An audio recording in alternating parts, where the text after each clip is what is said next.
एक समय की बात है। एक गांव में 4 पंडित रहते थे।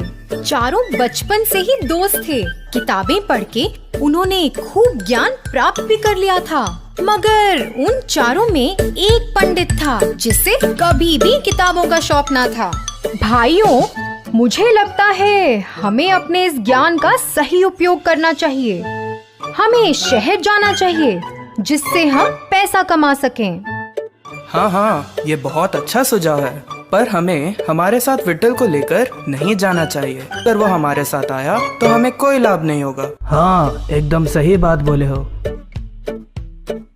अरे, तुम ऐसे कैसे सोच सकते हो? हम शुरू से ही साथ में रहे हैं। एक थोड़ा हिस्सा तो हम उसे दे ही सकते हैं। हाँ, ठीक है।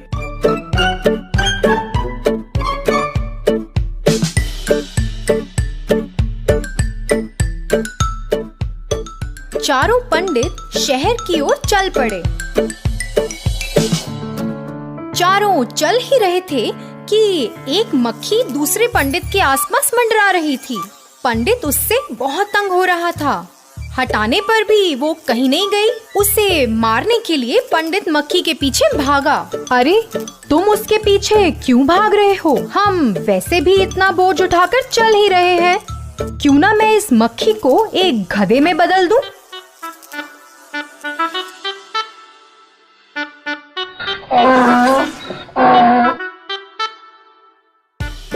हाँ, हम अपना सामान गधे पे चढ़ाकर आराम से यात्रा कर सकते हैं। एक गधा इतना बोझ नहीं उठा पाएगा, तो आप अपना सामान मुझे दे सकते हो।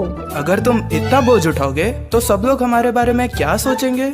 नहीं, ये सही बात नहीं है। तुम्हें हमारे साथ लाने का हमारा सुझाव था, तो जैसा हम बोलेंगे तुम्हें मानना पड़ेगा। इस गधे को मैं एक बलवान जानवर में तब्दील कर दूंगा, एक बाघ में। क्या एक बाघ में तब्दील करोगे? नहीं, ये सही नहीं है। एक बाघ तो हमारे लिए एक बहुत बड़ी मुसीबत बन जाएगा। तुम मूर्ख हो, तुम्हें क्या पता? हम जैसा बोलेंगे बाघ वैसा ही करेगा। तुम बीच में मत पड़ो। तुम विट्ठल की मत सुनो, उसे इस बारे में कोई ज्ञान नहीं है। हाँ, हमने वैसे भी बहुत समय बर्बाद कर लिया है। अगर एक बाघ हमारे साथ हमारा बोझ उठाकर चलेगा तो सब लोग हमारी वाहवाही तो करेंगे। इसी दौरान उन तीनों पंडितों ने उस गधे को एक बाघ में बदल दिया और तभी विट्ठल तो झट से पेड़ पर चढ़कर बैठ गया। जो गधे से बाघ में तब्दील हुआ वो तो एक खूंखार जंगली जानवर था और फिर उसने तीनों पंडितों पर हमला बोल दिया। अरे बाप रे! अगर इन्होंने मेरी बात मानी होती, तीनों जीवित होते।